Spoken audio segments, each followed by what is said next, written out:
Aïe aïe aïe, c'est la pagaille. Bienvenue pour cette nouvelle vidéo du mauvais jardinier. Alors aujourd'hui, on profite de cette magnifique journée de printemps. On va aller en profiter pour évidemment faire un point sur les semis, mais aussi pour aller voir les fèves qui poussent dans le jardin. Donc j'avais semé des fèves violettes et on va aller voir comment elles poussent. N'oubliez pas de liker, de vous abonner et de mettre la petite cloche de notification. On voit ça tout de suite. Allez, c'est parti!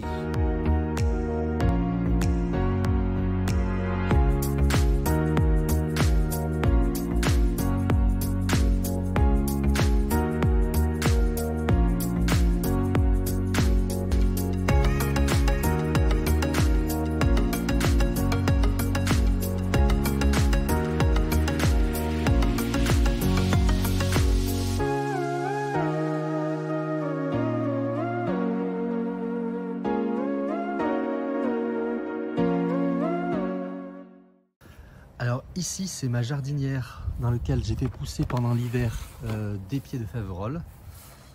Voilà, essentiellement pour faire récupérer des graines. Et puis j'ai aussi de la ciboulette, donc qui a bien poussé. Et j'avais semé effectivement des radis 18 jours. Alors ça fait bien plus de 18 jours qu'ils sont là. Mais chez moi tout pousse au ralenti, hein. Donc voilà, c'est encore des petits pieds qui commencent à grandir. J'essaie de faire la police avec les limaces et les escargots. Et du coup là par contre beaucoup de ciboulettes qu'on a pu faire sécher aussi pour refaire un peu les stocks qui étaient épuisés de cet hiver. Voilà, si on passe à la zone de semis des fèves, donc tout n'a pas poussé, mais voilà, il y a plusieurs pieds ici qui malgré tout sortent. Donc il y a évidemment toute cette zone là, donc là, ici, donc j'en avais semé régulièrement. Donc, ah voilà, ils sortent plus ou moins tous. Ça doit être peut-être bien une fève. On va voir. Il y en a un là aussi, du coup qui sort bien. Donc il y en a qui sont peut-être plus longs que d'autres à sortir, mais pour l'essentiel, les pieds de fève sortent de terre. Donc c'est de la fève violette, un peu plus petite que la fève Agulciera, mais qui est aussi très très bonne. Donc ici à côté des brugnons, c'est ma deuxième zone de fèves violettes aussi. Donc j'avais semé 3 rangs qu'on voit, donc ici et ici. Voilà.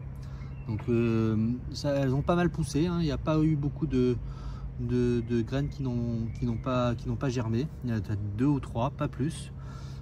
Voilà, j'ai même des oignons ou des ails qui repoussent. Non, sa tête de l'ail là qui repousse ici. Ça va être des pieds que j'avais mis l'an dernier et que je n'avais pas ramassé. Donc voilà, c'est juste le début de la pousse et on espère qu'ils vont bien se développer pendant tout le mois d'avril.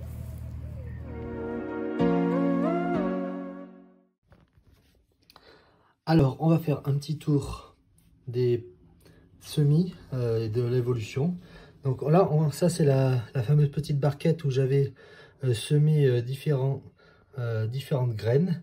Donc ici, j'avais semé des graines, mais des vieilles graines de poivrons.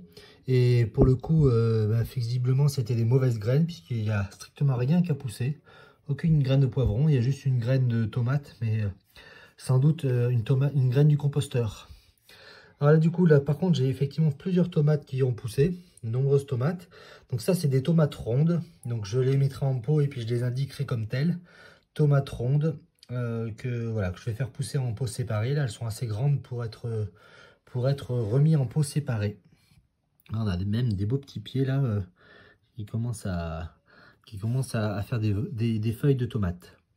Et puis là, sur la dernière partie, donc j'ai évidemment aussi des graines de tomates qui poussent du composteur et j'ai mes graines de blettes qui poussent. Là. On voit, ça fait des jolis pieds de blettes là qui partent un petit peu en longueur parce qu'ils ont été un petit peu en manque de lumière. C'est pour ça que là, je les ai mis à la fenêtre, vraiment qu'ils aient plus de lumière. Donc voilà, encore des graines de tomates, ça c'est du composteur. Et voilà, d'autres graines de blettes ici. Voilà, en tout il y a 1, 2, 3, 4. Il y a pas mal de pieds de blettes. Là aussi, c'est de la blette. Donc voilà. Ensuite, si on continue sur mes 6 pieds de petits pois que j'avais semés, sur les 6 pieds, ben, j'en ai que 2 qui ont poussé. Les autres ont pourri. 2 pieds. Puis alors, j'ai l'air d'avoir une carotte, soit une carotte sauvage, soit une carotte. Mais voilà, ça, c'est mes petits pois. Donc sur 6, 2 qui ont poussé. Donc c'est mes dernières graines de petits pois nains. Ensuite, ça, c'est mes courges qui vont pousser toutes seules. Donc elles ont tendance aussi à monter pas mal en hauteur. Donc c'est des courges du composteur, donc je ne sais pas si c'est du potimarron, de la courge, de la citrouille ou du butternut. Donc on verra ça. De toute façon, je vais faire des semis, par contre, eux, que je connais et dont je serai certain de l'espèce. Donc on fera ça pour une prochaine vidéo. Donc voilà, là ça c'est mes graines de tomates anciennes. Donc voilà, j'avais 2 pots. Donc celui-là est bien plein et l'autre c'est la même chose.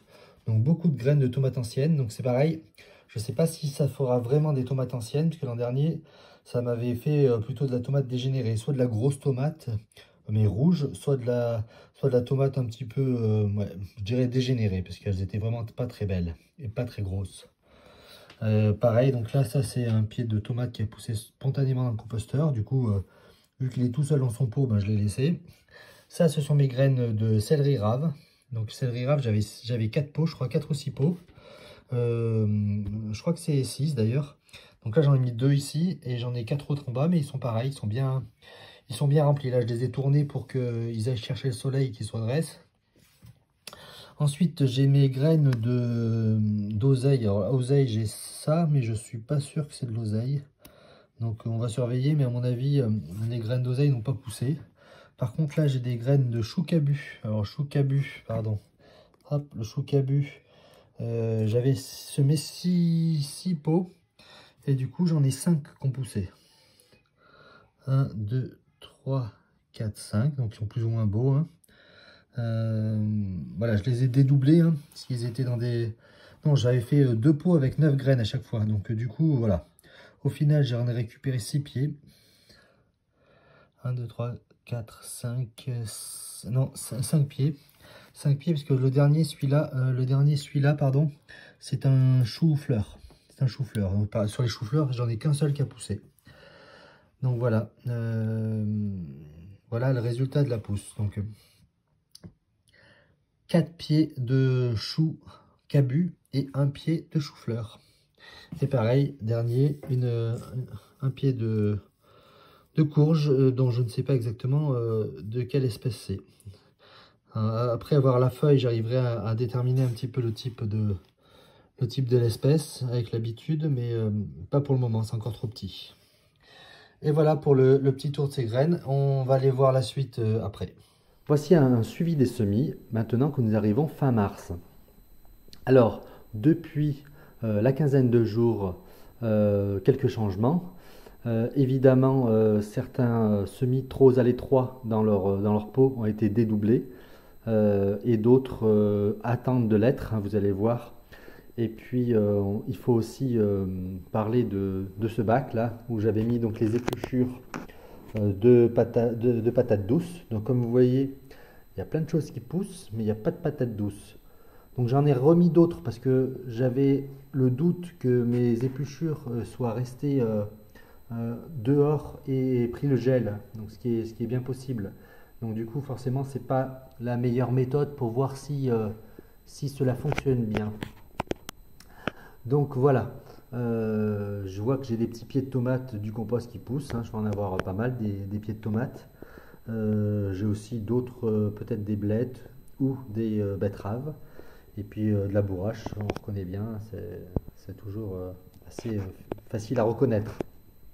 Voilà, donc, mais globalement, une déception et tout au moins un échec sur cette expérience. Hein. Vous voyez que des épluchures de patates douces, il n'y a pas assez de matière, il n'y a pas assez d'énergie pour permettre de faire de nouvelles plantes. Donc a priori, ou alors j'ai pas la bonne terre, enfin il y a peut-être d'autres éléments qui m'échappent, mais en tout cas, mon expérience n'est pas un succès.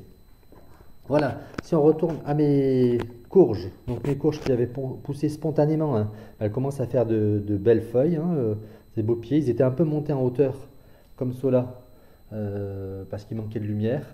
Du coup, c'est pour ça que j'ai dédoublé un peu mes pieds et j'en ai mis en haut où aussi ils ont une meilleure lumière parce qu'au rez-de-chaussée, ils ont un petit peu moins de lumière directe. Donc j'ai évidemment mes tomates anciennes. Bah, vous voyez, je me posais la question, est-ce qu'elles avaient survécu, est-ce qu'elles poussaient? J'ai deux magnifiques pots blindés de pieds de tomates anciennes. Donc pareil, j'ai quelques inquiétudes sur le fait qu'elles soient vivaces. Mais en tout cas, on va suivre ça de près. Là, j'ai essayé de replanter, puisque mes premiers semis de graines très anciennes de poivrons n'avaient rien donné. J'en ai ressemé. Alors, j'ai un pied qui était sorti ici, un petit semis, mais il a été rapidement dévoré, sans doute par une limace qui traînait par là. Il y a toujours des œufs de limaces qui peuvent être dans le compost. Donc voilà, j'ai aussi là, je pense que ça c'est des pépins de raisin qui doivent pousser. Je pense que ça doit être ça. Mais en tout cas, c'est pas des poivrons. J'ai ressemé aussi des graines ici de 2019, mais du coup, elles n'ont pas l'air de pousser. Soit ça pourrit, mais pour l'instant, ça pousse pas. Donc, j'ai semé des graines plus récentes, puisque maintenant, il est temps, c'est le bon moment pour semer les courges, les potirons, les potimarrons, enfin voilà, toutes ces familles de courges. Donc, je vais en semer. Donc, par contre, là, ça, ce sont mes graines de céleri rave. Et ben, donc, mon céleri rave, voilà, il pousse bien. Je vais en avoir pas mal. Donc, il va falloir que je les remette plus séparés, puisque là, ils sont un peu trop serrés.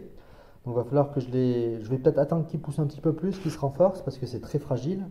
Mais en tout cas, je vais pouvoir les séparer, les mettre dans des pots plus grands ou aller les mettre en terre bientôt. Voilà, j'ai aussi récupéré des fraises, des pieds de fraises, parce que j'en avais, ils étaient tous morts. Voilà, la terre était sans doute pas assez riche. Donc là, j'ai des pieds de fraises que je refais pousser dans un bon terreau. C'est pas du terreau exactement, c'est du compost. Mais en tout cas, c'est un très bon compost de feuilles que j'ai récupéré. Donc voilà, j'en ai plusieurs. Et j'ai aussi récupéré un pied de blette. Ça, c'est un pied de blette qui a été acheté. Voilà, c'est de la poirée verte paro. Donc j'en ai pris un seul pied. J'ai déjà beaucoup de pieds à moi. Mais voilà, je voulais aussi reprendre un pied dont je connaissais parfaitement l'essence. Je vous l'ai dit, cette année, je voulais un peu mieux maîtriser les essences que je plante. Et donc, c'est le but de la démarche. Donc, voilà pour le tour. Donc là, tous mes petits stolons de fraises vont bien pousser.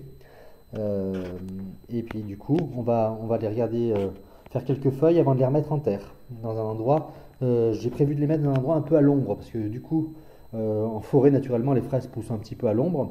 Et puis moi, comme je ne peux pas arroser aussi souvent qu'il faudrait et protéger des fortes chaleurs quand il y en a assez bien, je préfère les mettre à un endroit un peu plus ombragé. J'aurai peut-être moins de fraises, mais en tout cas, j'espère que les pieds puissent tenir dans le temps. Voilà. Et puis du coup, c'est fini pour ce petit tour. Je pense que le son ne sera pas exceptionnel puisque c'est pas mon meilleur support d'enregistrement, mais en tout cas, ça permet de vous faire un petit retour sur l'avancement et la vie des semis au potager avant de passer à la deuxième campagne de semis.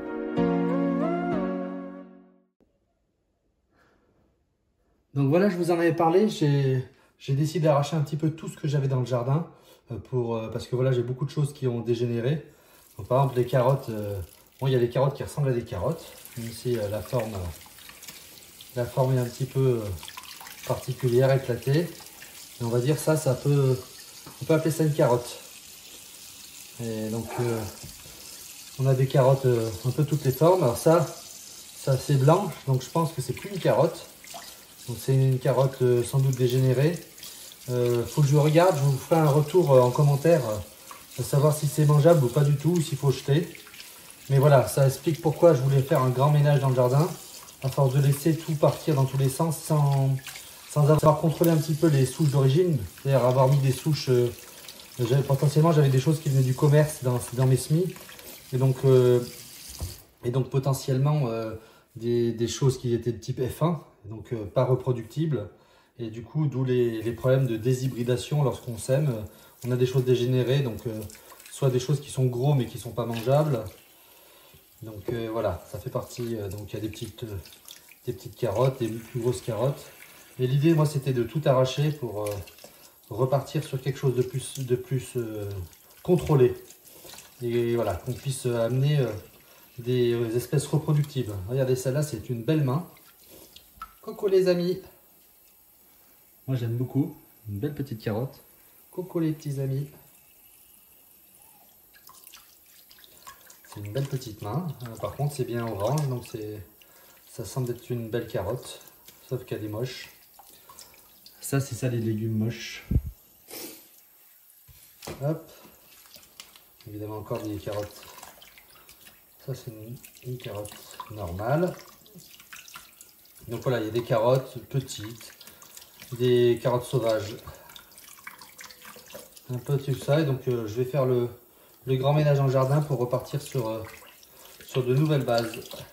Donc, faire de la plante et des espèces reproductibles, mais voilà, sous contrôle, de sorte de savoir dans quoi je m'engage.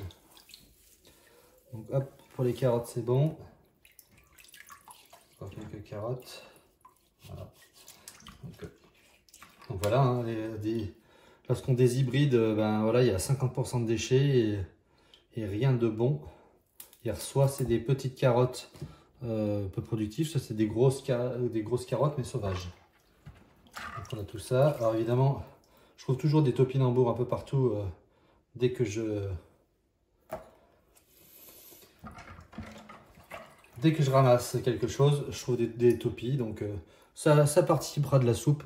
J'en mets dans toutes les soupes maintenant. Là, je vais faire une soupe de radis noir. C'est super bon. C'est sans doute une de mes soupes préférées, une grande surprise.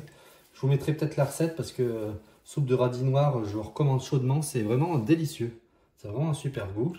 Et puis là, comme je ramasse mes derniers radis noirs avant qu'ils montent en graines, vous voyez, plus le stock de topinambours, j'en ai. Donc voilà, c'était la fin de récolte du jardin.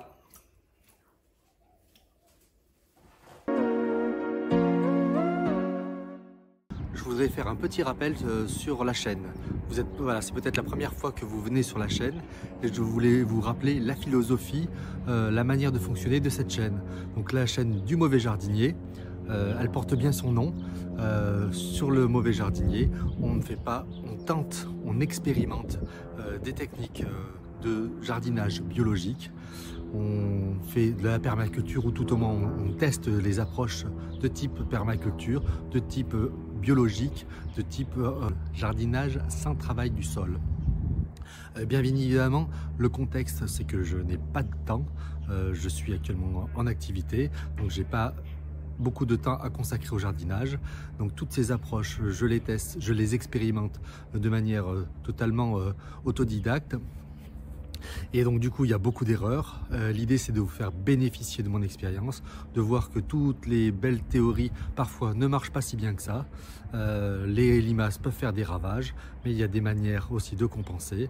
Donc voilà, c'est dans cet esprit, dans ce fonctionnement qu'on travaille sur la chaîne du mauvais jardinier. Donc vous allez voir beaucoup de bêtises, vous allez voir beaucoup d'échecs et c'est normal, c'est ce qu'on attend, c'est ce que je veux vous montrer sur cette chaîne. Bien sûr des succès, des réussites, des choses qui se passent bien et c'est aussi une manière de montrer que certains légumes sont très faciles à faire pousser, que même en étant aussi mauvais que le mauvais jardinier, on peut réussir des cultures dans le jardin. Donc voilà, il y a des légumes qui ont ma prédilection, qui sont peut-être plus adaptés à mon terrain. Et allez, j'arrête mes commentaires.